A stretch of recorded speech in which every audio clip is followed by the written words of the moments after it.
എവിടെ മാരകായുധം? കണ്ണൂരിൽ മുൻ മന്ത്രി വീണ ജോർജിനെ ആക്രമിച്ചെന്ന കേസിൽ തുടരന്വേഷണത്തിന് സർക്കാർ. SIT കേസിന് പിന്നിലെ ഗൂഢാലോചന അന്വേഷിക്കും. ഒന്നും പറയണ്ട, ഭയങ്കര കോമഡിയാ. മന്ത്രിയെ ആയുധം ഉപയോഗിച്ച് ആക്രമിച്ചുവെന്ന വകുപ്പിലാണ് KSU പ്രവർത്തകരെ അറസ്റ്റ് ചെയ്തത്. കള്ളക്കേസിൽ കുടുക്കിയത് അന്വേഷിക്കണമെന്നായിരുന്നു പ്രതികളായ KSUക്കാരുടെ പരാതി. സ്വന്തം ഇഷ്ടത്തിന് തട്ടിവിടുന്ന നാക്കെടുത്താന്നേ പറയൂ. ഈ കേസ് വന്നതിന് പിന്നിലെ ഗൂഢാലോചന അന്വേഷിക്കണമെന്നതാണ് KSU പ്രവർത്തകരുടെ ആവശ്യം. ആലപ്പുഴ രക്ഷാപ്രവർത്തന കേസിൽ ഒരു തുടരന്വേഷണത്തിന് വേണ്ടി ഒരു SIT രൂപീകരിച്ചിരുന്നു. അതിന് പിന്നാലെയാണ് കണ്ണൂരിൽ നടന്നിട്ടുള്ള ഒരു സംഭവത്തിനും ഈ കേസ് അന്വേഷിക്കാൻ മുൻ മന്ത്രി വീണ ജോർജിനെ കണ്ണൂർ റെയിൽവേ സ്റ്റേഷനിൽ വെച്ച് KSU പ്രവർത്തകർ ആക്രമിച്ചുവെന്നും ആയുധം കൊണ്ട് ആക്രമിച്ചുവെന്നും അങ്ങനെ മന്ത്രിക്ക് പരിക്കേറ്റുവെന്നായിരുന്നു അന്നത്തെ FIR ഉണ്ടായിരുന്നത്.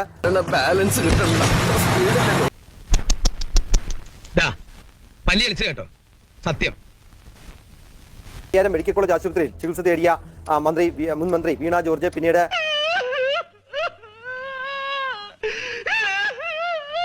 ICUയിൽ നിന്ന് ഒരു സ്വകാര്യ വാഹനത്തിൽ വീട്ടിലേക്കൊക്കെ പോയതും പിന്നീട് മന്ത്രിയുടെ മൊഴിയിൽ തന്നെ ആയുധം ഉപയോഗിച്ചിട്ടില്ല എന്ന്, അത് ആയുധം ഉപയോഗിച്ചിട്ടുണ്ടോ ഇല്ലയോ എന്നതിനെ സംബന്ധിച്ച് വ്യക്തതയൊന്നും ഉണ്ടായിരുന്നില്ല. അപ്പോൾ അന്ന് തന്നെ ഇത് ഒരു കള്ളക്കേസാണെന്നും കാരണം ദൃശ്യങ്ങൾ തന്നെ വ്യക്തമായിരുന്നു. നാട്ടുകാർ മുഴുവൻ കണ്ടുകൊണ്ട് നിൽക്കല്ലേ. മന്ത്രിക്ക് നേരെ പ്രതിഷേധവുമായി KSU പ്രവർത്തകർ പോകുന്നതല്ലാതെ ഒരു കയ്യാങ്കളിയോ ഒരു കയ്യേറ്റമോ അവിടെ നടന്നിട്ടില്ല എന്ന ദൃശ്യങ്ങൾ തന്നെ വ്യക്തമായിരുന്നു. എങ്ങനെ ചിരിക്കാതിരിക്കും? തുടർച്ചയായിട്ടുണ്ടാകുന്ന ചികിത്സാ പിഴവുകളിൽ പ്രതിഷേധിച്ചുകൊണ്ടായിരുന്നു റെയിൽവേ സ്റ്റേഷനിലെ കരിങ്കുടി പ്രതിഷേധം. അതിനിടയിൽ വീണ ജോർജിന്റെ കഴുത്തിന് വേദന ഉണ്ടാവുകയും ഈ പ്രതിഷേധക്കാർ ശാരീരികമായി തന്നെ കയ്യേറ്റം ചെയ്തു എന്ന് മറ്റു CPMകാർ ആരോപിക്കുകയും ഉടനെ വീണ ജോർജിനെ ആശുപത്രിയിലേക്ക് മാറ്റുകയും KSU പ്രവർത്തകർ മന്ത്രിയെ ആക്രമിച്ചു എന്ന് സ്പീക്കറും ഒക്കെ ആരോപിക്കുകയുണ്ടായി. അതിനുശേഷം വീണ ജോർജ് ആശുപത്രിയിൽ ചികിത്സ തേടി. പക്ഷെ തുടർന്നാണ് ഒരു അന്വേഷണത്തിലെയും ഈ പറയുന്ന ആ കേസിലേക്ക് കള്ളക്കളികളൊക്കെ പുറത്തു വന്നത്. ആയുധം ഉപയോഗിച്ചില്ല എന്ന് പോലീസിന്റെ പിന്നെ അന്വേഷണത്തിൽ കണ്ടെത്തി. ഞാൻ മാത്രമല്ല, അവരെല്ലാവരും ആ കേസിൽ കുറ്റപത്രം സമർപ്പിച്ചു. പിന്നീട് ഈ ആയുധം ഉപയോഗിച്ചു എന്ന കാര്യം ഒഴിവാക്കി.